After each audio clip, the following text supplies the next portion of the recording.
One thing I do want to note, because I absolutely agree, Kelazhur has been playing a lot better especially past couple of months. He's been stepping it up. But it's worth mentioning that these two players, they're both in Europe. Even though Kelazhur, you know, he's got that Brazilian flag and everything, he has been living in Europe for quite a bit of time now. And they have played a fair number of times in these various events, including, you know, some of the ESL Cups and stuff that I know you've been watching. And SKillous has actually gotten the better end of Kelazhur a lot of the time. In fact, the last 4 or 5 times, SKillous has basically been coming out on top. Yeah, SKillous definitely seeming to have those results. As Kelazhur, by the way, opening that engineering bay block, and SKillous only just sees it now with the probe. Just says, hey, that's way too late for me to do anything about. So he moved it straight over to the 3rd base, which is where he's going to take the first expansion of the game. It's pretty much the only choice you have. That or you basically play one base, and that's never really very fun. Then the Terran's very comfortable because they know you're playing one base, right? And from there, they're just very happy. They can play very defensively or just a bit safer overall, and they just love their position.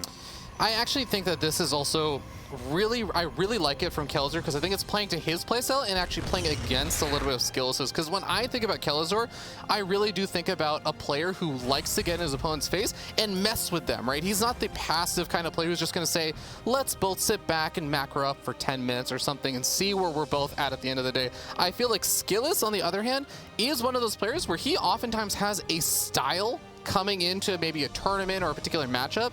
And if you can disrupt his build or his norms, I'm sure he's used to dealing with engineering bay blocks and stuff, but just throwing these little things Skillous' way to throw him a little bit off, I really like as a decision for Kelazhur to approach this series. Yeah, no, I think those all of these little things that kind of give you momentum in the game and give the game, put the game in your control, it's always so beneficial, right? And that's why I think the engineering bay block is always great. Here we go with a couple of Hellions, and Kelazhur will start to ramp some pressure here, and we'll wait for Starport to come down. Stargate already coming in from Skillous, by the way, so he's already setting up and saying, right, let's go get my air units on the way early, get that started, and just go from there. I mean, Skillous definitely loves his Stargate units, right? We have seen that across the matchups. Adept is going to be able to pick off a Marine and also get a scout out on the Hellions, even delaying them, but Adept is going to have to sacrifice his life, but getting an SCV as well, delaying the command center. This is already a really great start for Skillous. Yep, delaying the CC is always brilliant. The Hellions now all going across the map together. 2 more Hellions going to be finishing up, and the Starport's only just finishing now as well. I wonder what exactly kind of the layout of this defense or attack even is going to look like from Kelazhur. Looks like he starts up Widow Mines now, so Hellions are going to poke around, keep poking around, and then eventually we drop the Widow Mines. Phoenix lifts up 1 here, but that means 1 Hellion is still free to deal some damage, and when this one drops back down, it has some potential as well. 1 Adept will not insta-kill that, right? Yeah. Now other Hellions showing up. I mean, it's a dangerous few moments that Skillous has to deal with at the moment. Yeah, I mean, nice micro there from Skillous where he doesn't really end up losing a whole lot of anything so far, but he was able to buy time for that shield battery to get up. The problem is he also covered in his main base. He does have a shield battery over here. He's going to have a couple of probes, 1 shot first. Yeah, he's going to lose a whole bunch here. I mean, 6 nice already. micro. There's just no units here, right? I mean, the probes all now stacking up. There goes 10. We're going to get even more. 11. We're going to get a couple more on top of that still, because we still got 1-shot potential on these Hellions. 15 workers killed. It's 17 now. The Phoenix come in for a desperation liftoff, but that is horrendous for Skillous. And now these first couple Widow Mines, I love it. If the Phoenix try and go across the map, they could fly right into them, and that could just be a dead Phoenix. No. But now the mines can just run into the mineral line. Yeah, this is such a tough spot now for Skillous. And actually, if he waits for these Adepts to move on out, one of the Adepts is going to go down. The second Adept also. Oh my god, that's half of the map presence that Skillous could have had. 3 Phoenix, all well and good. You can maybe do a couple lift ups. And remember, they use some of their energy also on the Hellions and try and clean those up. So they actually don't even have that much energy to lift up SCVs. I say all of that, Wardy, but he didn't even get a chance to lift up SCVs. There was just no opportunity, right? I mean, what a brutal position to play out from. And this is absolutely tough. And with the setup Kelazhur has, Viking, Cyclone, Marine, I think he just walks across the map. And if he doesn't win, he's going to deal some sort of good damage, right? Because he's just got everything he needs to fight against Phoenix. And what support is on the map for Phoenix right now? There's 1 Adept, and there's only 1 Adept. That's it. That's the army. Yeah, this is honestly one of these kind of games where if Kelazhur loses this, it is going to be Kelazhur losing this. He is so far ahead right now. It should be Kelazhur's game to lose, and he is already moving across the map. He is not going to give Skillous the opportunity to try and play greedy behind this, to try and get up a few units. So Skillous is going to need to really rely on absolutely perfect micro of these Phoenix, rely on a shield battery overcharge. But where do you even overcharge? You overcharge the 3rd or the main. Well, yeah, I mean, I guess you overcharge wherever this army goes. Is there even a battery in the main right now? There is a battery in the main. So, okay, but now we're going to lose these Adepts as they try and shade up. Here come the Phoenix trying to fight, and they will take on the Vikings. Another Cyclone showing up, more Marines. You've got those Widow Mines as buffer, but this is a moment now where if this pylon goes down, that's the pylon there. Okay, no, there's a pylon in the back for the battery at least. Yeah. So that's something, but then your Warpins aren't exactly at the front, and I don't know if that's good or bad, but it's not exactly brilliant. This pylon's getting lower and lower, and SKillous will be supply blocked as well if he loses this. So. He's going to try and set the Widow Mines off with the Adept. No, he cancels the Shade. I actually thought it was going to be maybe a really good move where the Adept would draw the Widow Mine fire onto all the Marines and might be able to get a lot of free pickoffs there, but ends up canceling, and it looks like Kelazhur feels like it is time to back off. He's already done more than enough damage, so I can't hate the decision too much. I mean, he's in a great position, right? I mean, he is up in workers. He's got a huge army supply. I don't mind him backing up for reinforcements because this can happen, right? The Phoenix can just get too involved and do too much. Yeah. And they are going to get a lot of kills, and that's definitely going to help SKillous out. That said, even if he kills everything here, Kelazhur is still up like a lot of army supply, right? This was all of the Phoenix energy, so there's not a lot of harassment that can come on from now. They are basically kind of dead weight unless they do something like catch this medevac.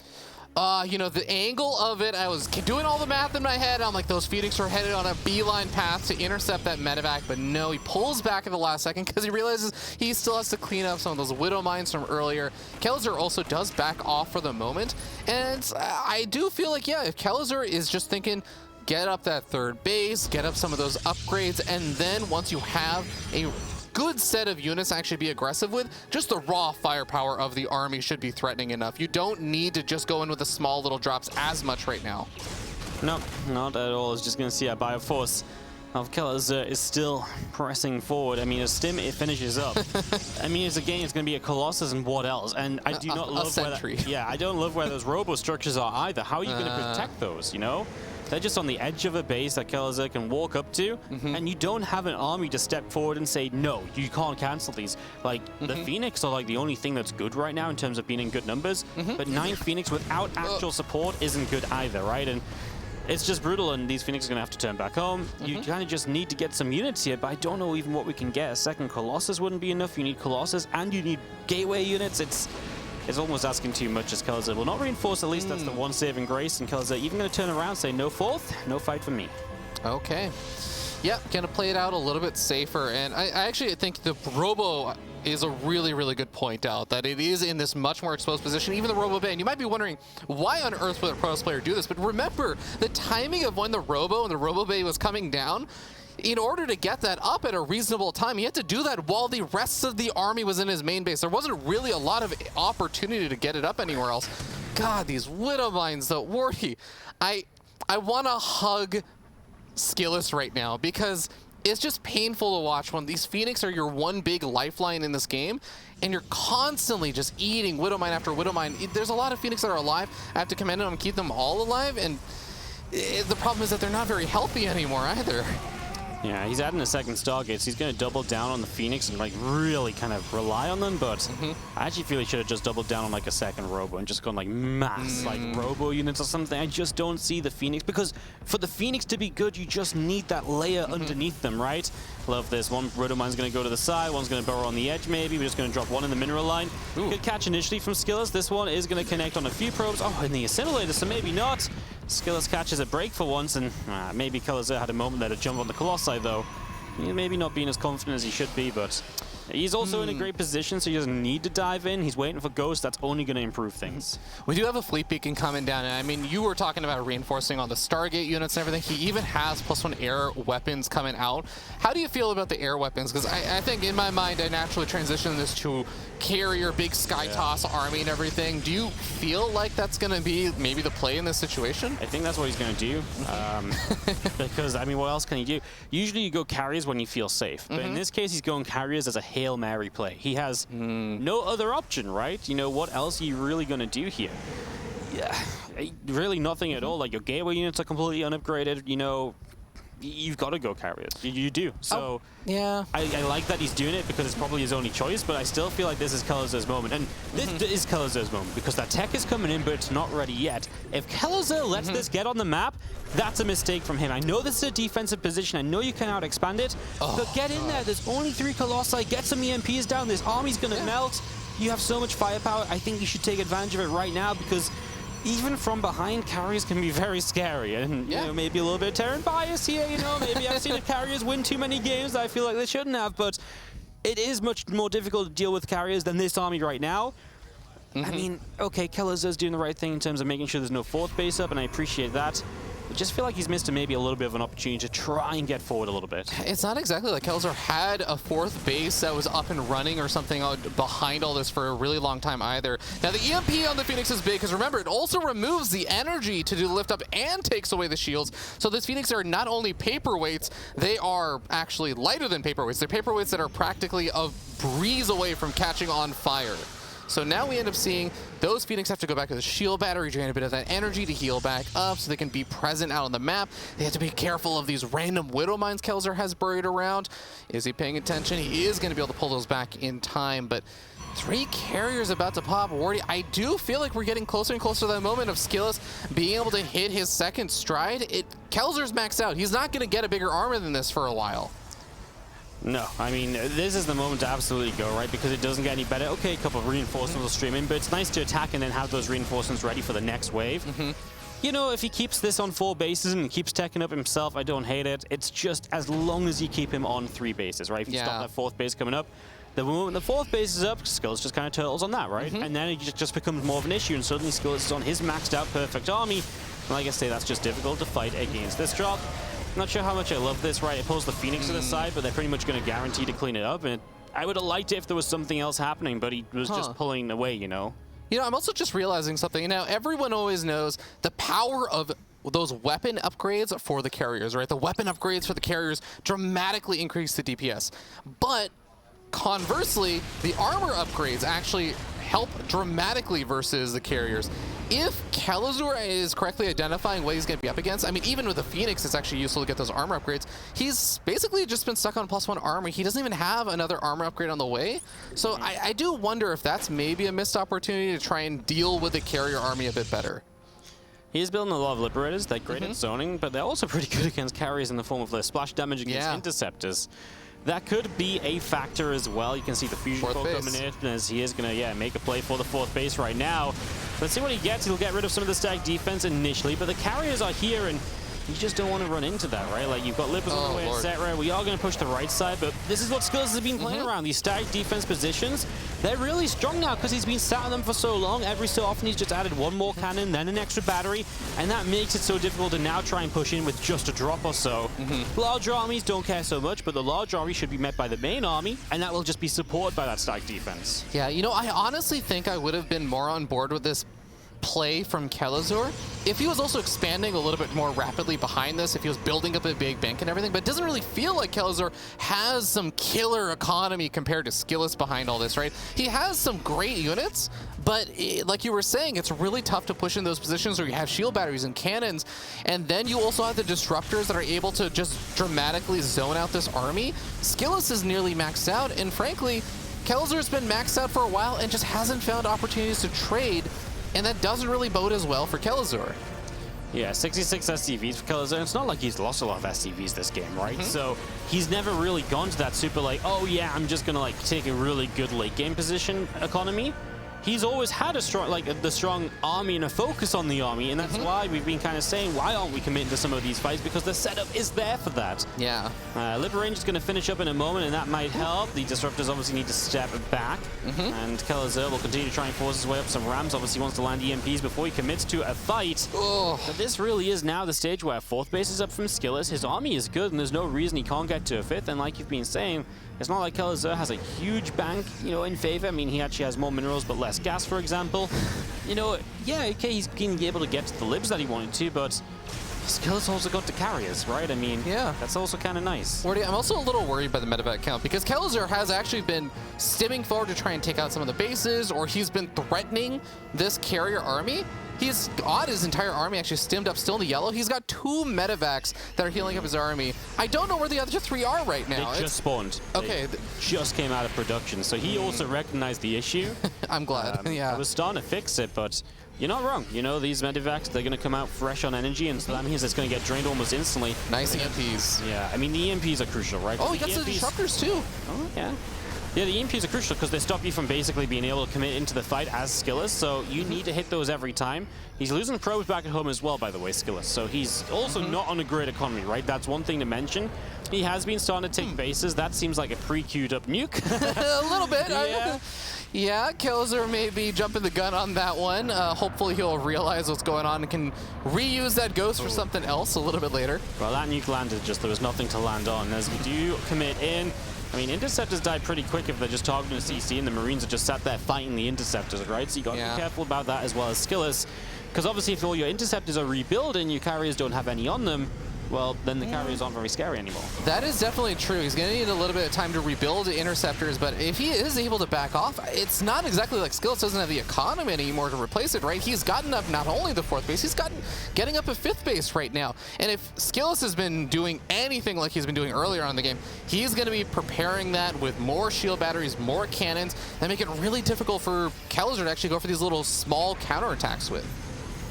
Oh yeah, no, it's going to make it really, really tough as we just have the Phoenix and the carriers pulling back over that left side again, and Liberator count continuing up as well. I mean, we're going to see Kelazhur starting to push forward a little bit, but, well, not going to commit in just yet. A couple of extra refineries all coming out. I mean, he's really just setting up with more bases. I like where he's at now. I still worry a little bit about the SCV count. This fight's going to break out. You're not going to see the Marauders just stimming forward. They can't even reach anything before they're dying, though, and I'm actually really curious about your thoughts on this, Wardy. Now, the Marauders are going to be able to soak up some of the damage from the Colossus, and he is going to try and stim on forward to get some big EMPs off again, but he's just fighting the Interceptors. Once the Interceptors are gone, the carriers should be sitting ducks, but there's still more Interceptors left over, and the carriers are up on this high ground. There's no way for the Bio to actually chase that, so Kelazhur definitely taking the worst end, I would say, of a lot of those trades. The Interceptors, a lot easier to replace than the Bio Forces. We just have so many carriers, and I feel like we don't have any proper response to the carriers, right? It's not even just that. Wardy, I'm actually really curious. I was going to ask you, what value do you think the Liberators sieging up are providing? Because there's only Colossus. There's only like those 2 or 3 Colossus. Now another Disruptor has been added in. But I actually almost would love to see what you were talking about before, of the Liberators actually doing that splash damage to take out Interceptors. Yeah, you're right, with like only so much on the ground, maybe use the Libs as a little bit like this, just anti-air. Yeah. But also just the fact that at some point here, maybe stop building the Libs and go into some actual Vikings, right? And I know you need like a lot of Vikings to make it good, because you want to be one-shotting carriers down, otherwise they just escape away, but it kind of feels like we're at the point now where you're never dealing damage to these carriers, so SKillous is just creating every one of these fights, and he's always winning these fights, because, yeah, he's losing Interceptors, but they're cheap and easy to replace. And Kelazhur is just never doing anything more than dropping EMPs. Like, okay, you take the shields off, but if you have no follow-up to that, and that's what the Vikings give you, to have that range, they have that power to then kill units off. This time a Colossus wanders into liberation zones, you can see how deadly it is, but now there's really nothing on the ground. There's what, those 2 Disruptors, and I think that is it. This is an air army. I just don't know if Marines basically are going to do it. I mean, again, with the EMPs being good as possible. 16 carriers, Wardy.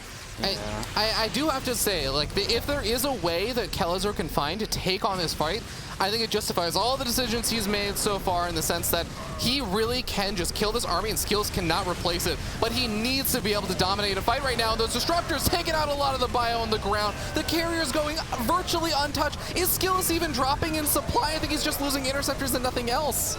He's just won this game, man. I mean, there's just no answer to the carriers, straight up. Yeah. Kelazhur had this game, right? The damage done early, right? This is a game you should never be losing with the damage you did early there. You can see how chuffed SKillous is, because he knows this game was lost. And he just sat back, defended, played 3 bases. And Kelazhur, like, it's funny because, yeah, he's sitting back and only playing 3 bases, but Kelazhur has such a lead that he should just charge in when he's taking up to carriers, at least. If not before then, there was multiple times where I think he could have committed in. And by not doing so, and like you said, not expanding faster, right? He was on 66 SCVs. If he just expands massively, if he takes 80 SCVs, then yeah, his army's going to be weaker, but he's also going to reinforce a second time and be able to take those fights. Why he probably didn't take the fights is he's afraid to engage in and then lose his army and not be able to fully rebuild. But that's why you're meant to have the higher SCV count so you can rebuild and go again. He just didn't take advantage of the leads he gave himself, and then he never played into what his opponent was playing. He never teched up. And yeah, I mean, SKillous should not have been the one causing every single one of those fights in this game. Yeah, I really do feel like, I feel like we're almost being a little bit mean to Kelazhur, because Kelazhur did such a great job in the early part of the game, and that's why I think it's a little bit painful for even Kelazhur. And like you were saying, SKillous probably knows it too, that he was behind in the earlier stages of the game.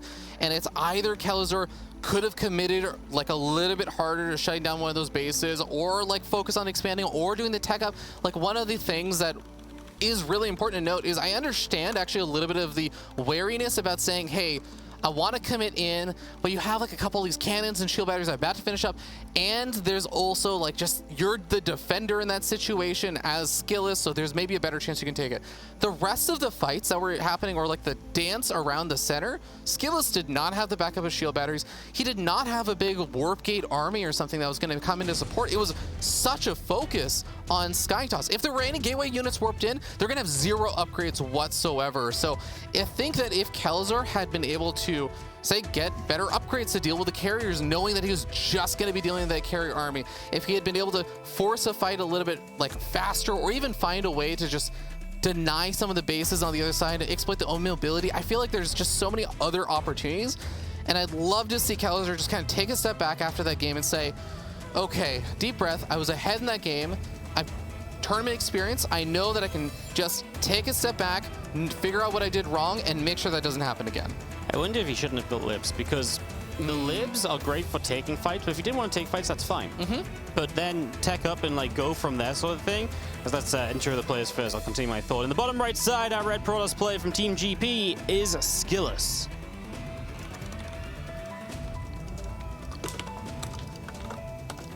And down here, in the bottom left-hand side of the map, the blue Terran player from Team Liquid, he is Kelazhur. So yeah, just to finish my point is like, if you're not going to need to defend with the libs either, right? Because SKillous isn't attacking because he's on the defensive, just get the Vikings out first and then add in a couple libs to help zone out the ground army. But get the, just get the core of what's going to help you out. Like, I'm sure there's scenarios where the liberators are needed and necessary, but it almost felt like he kept doubling down on them instead of ever adjusting. And I was talking about this earlier again also, where the liberators are sieging up, and it wasn't, I actually totally understand and get behind the idea of sieging up 2 or 3 of the liberators, because there were those Colossus, they are still doing a lot of damage. You still want to be able to zone out to some of those disruptors, but I would love the idea if you're going up to 8, 9 liberators, use maybe 5 or 6 of those liberators to just go after interceptors, or even the carriers, which are all stacked up if you really want to dive in and commit for things. And then the other 2 or 3 liberators are enough to zone out 2 to 3 Colossus. Yeah. We do have a proxy barracks, by the way, in this game as we move on to Blackburn. Kelazhur going to be trying to go for that proxy Reaper. SKillous gonna have that Cybernetic core finishing on up, but is he gonna, he's not starting up a Zealot or anything, as he is only now getting that scout out. Yep, just going to come across the map and you will see the factory as the wall off, and obviously that's wonky, and now he's going to come down to the low ground, immediately starts a battery, which is nice, but it does mean the bunker will go up. So you'll see a little bit of a dance around. We are going to attempt for a probe kill here, which you should be able to get something from this, right? The Stalker's not ready yet. Great micro from SKillous. Kelazhur is so done. He's like, I need to get a probe. Come on. He gets it. The Reaper is out alive.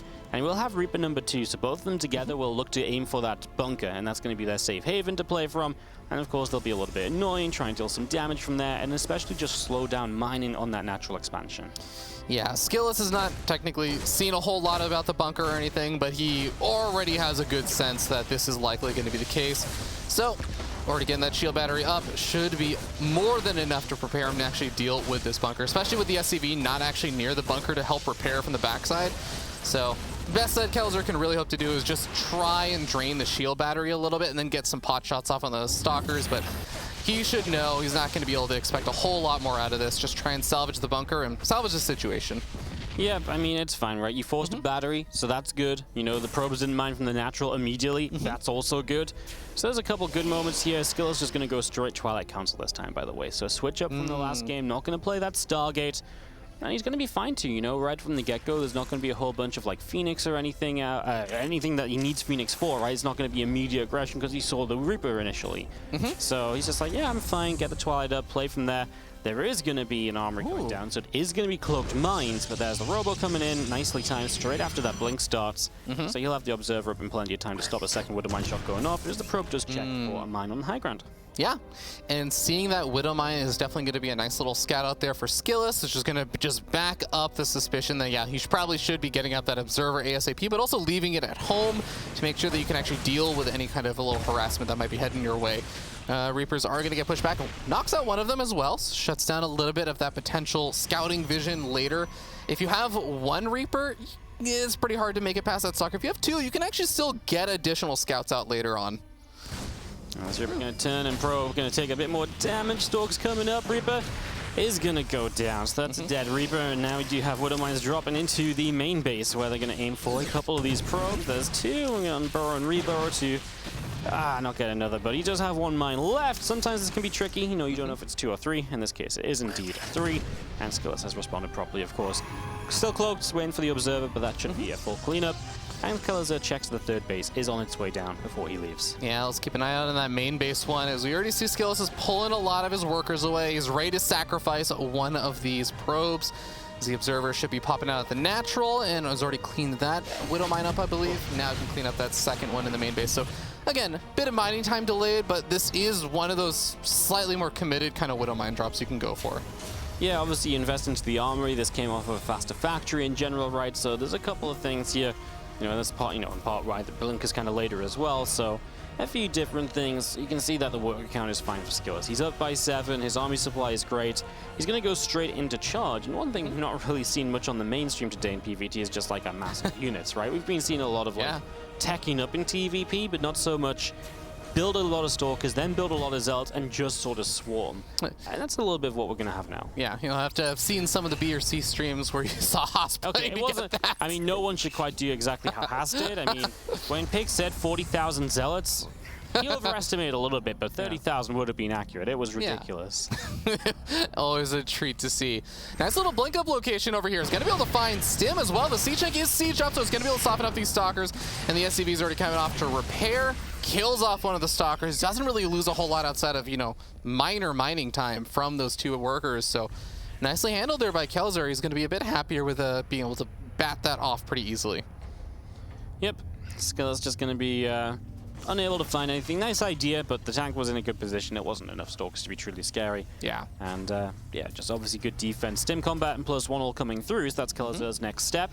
Obviously, by then we'll have charge up and a prism coming out. There's all those gateways, by the way. We talk about, like I say, massive units. It really is going to be like a lot of units off of a lot of gateways. We'll see if you can get that overwhelming factor. You'll add an Immortal in. That helps to bulk up the army a bit. It gives you like a little bit of extra bonus damage against the frontline and Marauders. I especially like it just because sometimes the Terran tries to get it and it just soaks up so much damage, especially if it gets in range of a battery and then gets healed back up. There's a lot of value to be found there. So the Immortal's a nice addition. It just helps you be that little bit safer overall. We do see the Warp Prism getting loaded up with some of those Zealots at the same time that Kelazhur's loading up with a triple medevac drop, which is going to potentially go past the Warp Prism. Is he actually going to be able to spot this out, or are they just barely too far away? We're getting a vision check. Kelazhur catches wind of the Warp Prism. Warp Prism catches wind of the medevacs, and the Warp Prism also moves. That might have been a good identification there as a Stalker warps in the main. A single Stalker, that's it. Yep, one Stalker, and then a couple more coming in. There's a lot of units, you think you should kind of go for it, but then, of course, it's always dangerous, because now if you try and leave, you might get blinked on! Empty medevac, though. Empty medevac, but obviously empty because he left some of the units behind. The medevac just about survives. We'll come down to this low ground where we're going to reinforce with some more units, but good starting defense from SKillous. He takes some Zealots now across the map in a Warp Prism of his own. If Kelazhur's rallying across the map and he doesn't have defense at home, then he's going to be in trouble against that Prism. And meanwhile, SKillous is setting up to take a goal base. Oh, we just pulling the boys. All right, then, here we go. This is going to be a funny moment, too, because the Templar Archives is about to finish up. We have 2 shield batteries immediately starting up. Oh, the Observer's right outside the natural, so he saw this coming, is immediately going to be able to start making some counter splash damage units in the form of those Archons, or at least one Archon, which will help out a little bit. Lots of charge loss being warped in. Is this actually going to work out? Is this going to pay off for Kelazhur, or is he going to be digging his own grave over here in game number 2? The SCV count has already been dwindled quite a bit, and he hasn't really made it through. The shield batteries are finishing up, Wardy. Yeah, the first battery ran down really quickly, but the second and third are now done, and now you've already lost a lot of your SCV buffer, so now it's just an all-in with your army. And obviously the SCVs are meant to help you overwhelm so that you have a lot of army left over, then jump afterwards. This is actually kind of nice for Kelazhur because SKillous is starting to fight away from the batteries. That's not what you want to do here, SKillous. I understand you want to protect that Immortal, but that's why that Immortal shouldn't have been running down the ramp. Keep it on the natural until the fight breaks out, then bring it into the engagement. Love the little Zealot run by if SKillous can afford it, but this is also where it does get a little bit dangerous for SKillous because now Kelazhur can start cutting off units from the natural, from the third base. The Robo is in a very exposed position if those C-checks are able to move a little bit further forward, but this Zealot run by is going to wreak all kinds of havoc. What if little mining remaining in the natural is going to get shut down? Warp Gate getting taken on out, and the Robo is going to be next. So these are nice snags for Kelazhur. They buy him a little bit more lifelines here. He can also potentially snipe off that Temple Archives with how far he's gone in. Yeah, I mean, the Robo will die, maybe the Archives. He's killing. The thing is, he's on the timer, right? So, yeah. You know, it's time passing by. It's still good for SKillous. Even if he starts to lose a tech structure too, just more gateway units at this stage is likely to be good enough. That's true. Tank pops out at home, but it's not like you can really reinforce. Is SKillous going to give up his natural? I really don't hate it, man. You're still going to be playing basically a 2-base versus 1-base scenario, so that's fine. The Prism going to drop the Archons in. I like that. He will protect the Nexus. Don't know if he necessarily needed to. He's going to pull the trigger and go for this. I felt like SKillous was maybe not fully ready to go. The Stalkers blink forward. They're not sure what they want to do. Felt like they wanted the bunker, but then the tanks are firing away. SKillous is losing a lot, and Kelazhur has an army supply lead, but the Zealots are getting in. Now the tanks will fall, and the Archon, the Immortals, they just won't die, and Kelazhur only has bio units left, trying to kite away. It's just not going to be enough, and SKillous is going to hold on. Army supplies are still similar, but Kelazhur is still the one that has to make things happen. Exactly. There is still that timer going, and there's these power units that are still alive for SKillous. I love this. This is the only move that would even make sense right here for Kelazhur to go for broke, dive into the main base. This is where the production is as well. He's going to try and catch some of these units. Beautiful blink with the Stalker. Actually keeps that alive. Doesn't lose any units outside of the Zealots on this little pickoff. More Zealots get warped in, and SKillous has already started to catch up in that army supply. Kelazhur is just microing his heart out right now, but every second that goes by is another Zealot, another Stalker that's going to get warped in. A few Zealots get rid of the tank on the low ground as the Archon gets involved. Kelazhur has to type out